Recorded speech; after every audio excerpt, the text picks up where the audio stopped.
బాగుంటేనే ఊరు బాగుంటుంది. వ్యవసాయం లాభసాటిగా ఉంటేనే రాష్ట్రం యొక్క ఆర్థిక పరిస్థితి మెరుగుపడుతుంది.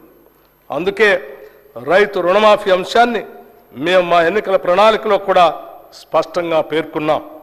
ఎన్నికల ముందు ప్రజలకి హామీ ఇచ్చిన విధంగానే రైతు రుణమాఫీ పథకాన్ని అమలు చేయబోతున్నాం.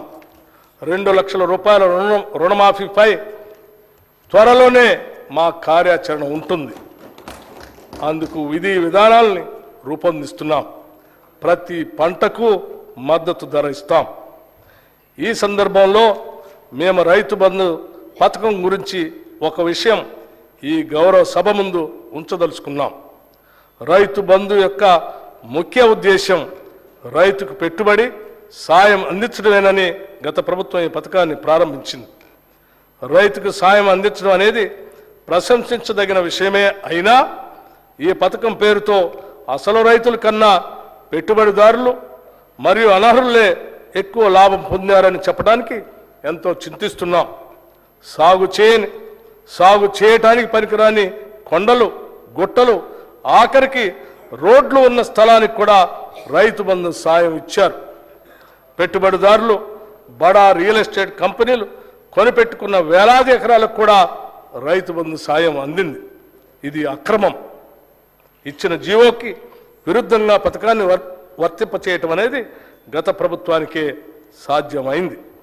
జరిగిన ఈ అక్రమాల కారణంగా మేము రైతు బంధు నిబంధనలను పునఃసమీక్ష చేసి నిజమైన అర్హులకి రైతు భరోసా కింద ఎకరానికి 15,000 రూపాయలు అందించేందుకు కృతనిశ్చయంతో ఉన్నాం. గతంలో భిన్నంగా మేము కౌలు రైతులకు కూడా రైతు భరోసా సాయాన్ని ఇవ్వటానికి మార్గదర్శకాలు సిద్ధం చేస్తున్నాం.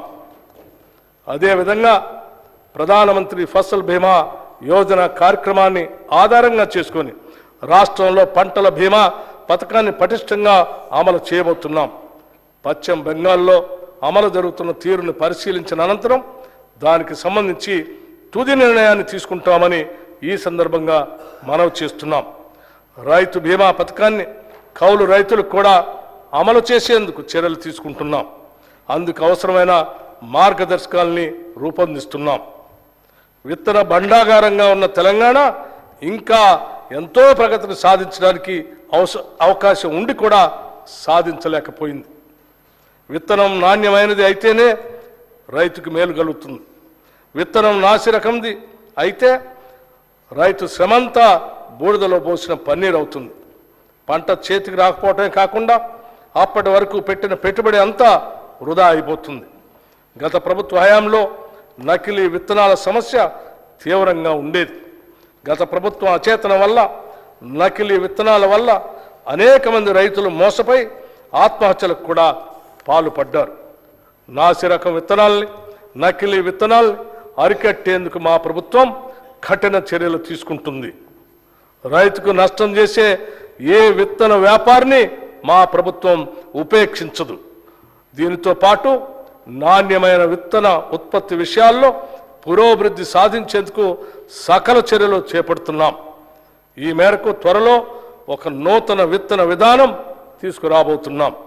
ఈ సంవత్సరంలో ఆయిల్ పామ్ సాగు విత్తన అదనంగా 1,00,000 ఎకరాలు పెంచడానికి తగు చర్యలు తీసుకుంటున్నాం. ఇవన్నీ రైతుని రాజును చేయటానికే మేము తీసుకోబోతున్న చర్యలు.